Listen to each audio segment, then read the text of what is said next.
But truth seeking, that's what we'll start with. How did I get on the truth seeking? Well, see, ever since I was a wee lad, I've always been fascinated with the unknown, the things we can't explain, or the certain levels of mysticism that exist in every nook and cranny of life. I've always had a feeling that there's something hidden from us. And as we watch the fucking Epstein scandal unravel, it's like fucking clear that there always has been something hidden from us by the elite and stuff like that there, you know. But truth seeking started with me when I was a fucking wee lad, really. It was actually in primary school. I was on the Illuminati before there even was Illuminati on the internet. There was an old book, there was an old binder released in the 80s, not the 80s, sorry, the 90s. And you might remember you would have got them, like there was one brought out called How Your Body Works, and he assembled this skeleton with the insides and stuff like that. And you'd collect books and you get a piece of model every week or whatever. Well, this one was like a binder, and you collected these fucking alien fucking magazines and tell you about Bigfoot, it would tell you about UFOs, it would tell you about fucking the Northern Lights, it would tell you about Roswell, Area 51, the Outer Limits, that's what you called it actually. It wasn't X Factor. No, it was called X Factor.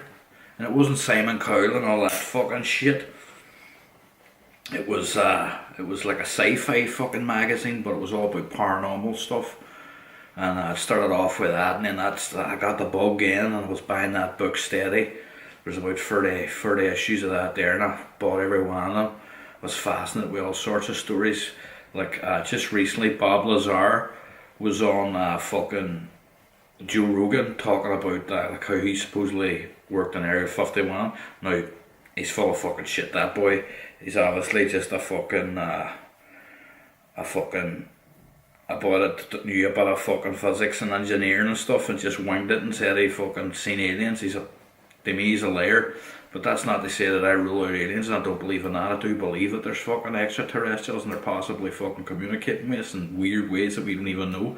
I was actually talking about it the other day and was thinking, you know, for all you know, this is bizarre and it takes a bit of imagination to understand this, but it's more a metaphor really. But for all you know, the fucking aliens could be communicating this via the wind.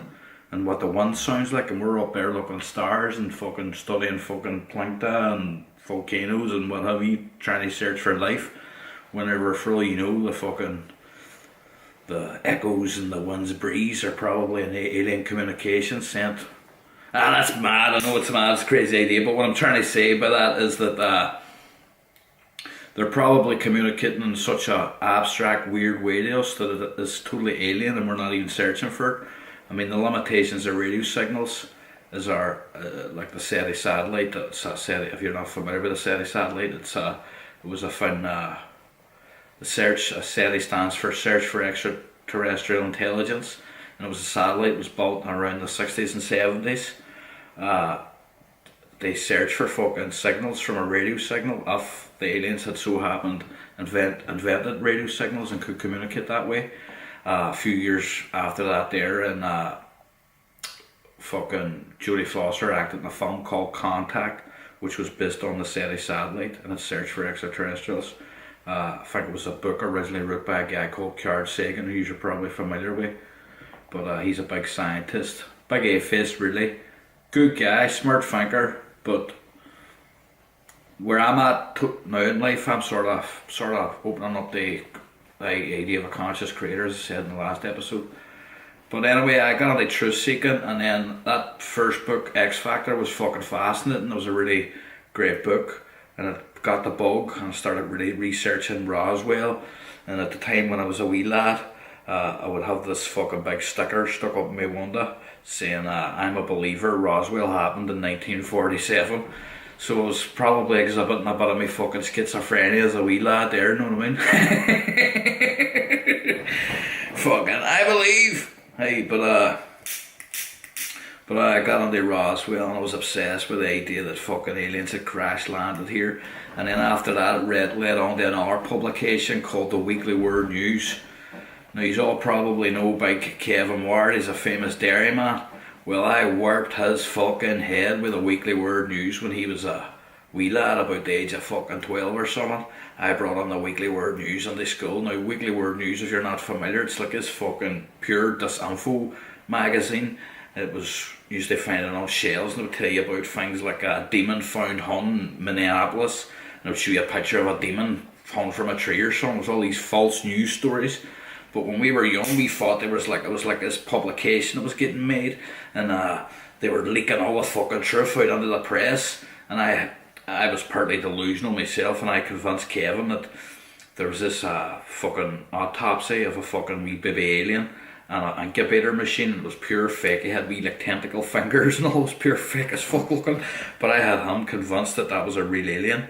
And the whole thing happened with Kevin was then he started changing his name to Alien. When he would write his name on walls, he would write Kevin Alien and do an alien's head. And everybody used to call us the aliens in the school.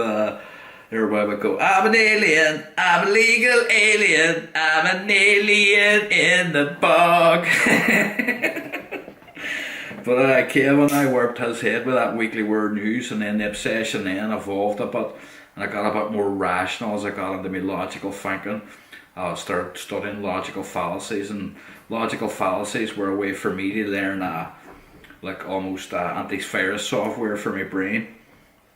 So as I got a bit older, I was a wee bit ahead of the game, and I could fish the difference between fucking good conspiracies and bullshit conspiracies, and just continued truth seeking. And then when the internet came, that was a whole other fucking ball game. I could talk to UFO heads and people were believers in aliens and stuff like that there.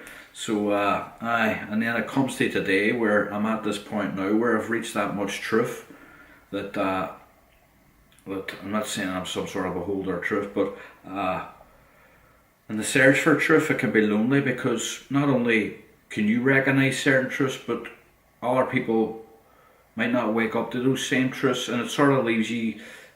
It's sort of I'm trying to explain what I mean here. The thing about truth seeking is the truth. There's many modes of truth, like objectivism, which is what we can see, what we can touch, what there's evidence for, undeniable evidence. Then there's suspicions. Now a lot of people in the truth seeking game go for suspicions. They want to validate for themselves rather than actual facts. Now I believe in searching for aliens. I believe in searching for conspiracies of government, but I also believe you should do it like like logically, and don't be a fucking half-wit and believe any old footage you see and say, it's aliens, I know they're real. No, there's a very human fucking want they be on the cusp of like actually learning truths that nobody else knows. And most of the time, what you're going to find if you are truth seeking is there's very little truth you're going to uncover that nobody else has uncovered before. Truth seeking definitely has its limits, because there's like I'll tell you what I mean. But when I look around at people, I see that they can't recognise certain truths, or they believe something like, for instance, the Epstein scandal. That's true 100%, but They jumped the gun a bit with fucking weird photographs of Obama on a boat with wee boys with speedboats, which is probably questionable, but it goes a bit far too in our ways. And then what they end up doing is they end up dampening the movement, because they're coming out with reptilian shapeshifters and all that there stuff, and it just kills the actual truth that people are trying to uncover by a bunch of fucking airheads trying to act on the woke game, you know. So I get up at disenfranchised with seeking truth and seeking alternative fucking, realities and like fucking conspiracies and all that there, because, there comes a point where it's just like every dog stick thinks they know about the conspiracy, and they all start adding all their own wee half truths, and at the end of the game then it just looks like a load of nonsense. It's weird, like, and you know, that it's a funny old thing when you search deep and deep for years and years and years.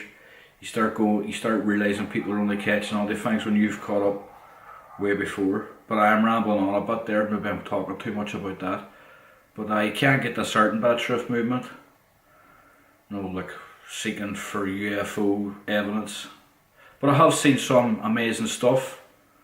One of the great UFO sightings that I've seen in my time was in 1993, about 1993, 1994 maybe, on there's a TV show used to be on TV called Sightings, and it was all UFO paranormal stuff, but there was actual fucking footage released from Nellis Air Force Base in 1994. It was before CGI was widely available. Now you can look at the footage now and say maybe it was a technologically far ahead of its time drone, but the fucking footage is really convincing. It's a really convincing UFO footage. Now I'm not saying it's a flying saucer that lands in the middle of an airstrip, but it flies in over the mountain, and then these military cameras zoom right up, and you see the thing morphing and changing shape, and you can actually hear the guys on the fucking military fucking on the video going, "What is it? I don't know. What the hell is it? It's going over 200 miles an hour. Can we keep track of it? Yeah, it's going 300 now, 400. Oh, what is it? What is it? Shh, I don't know. Shh." They're all talking, and it's not even talking like that. They're not even acting. It's like really believable military fucking code and all they use, and even the video that's recording it is from a military base. So you would have had somebody having access to the footage within the military and somebody with access to like CGI Hollywood equipment. Even though it's a grainy video, it's very fucking well done if it was a fake. So it's potentially definitely a leaked fucking footage of a UFO, and it's called Nellis Air Force Base UFO sighting. Now you're going to see a lot of more fucking CGI fucking jobs on.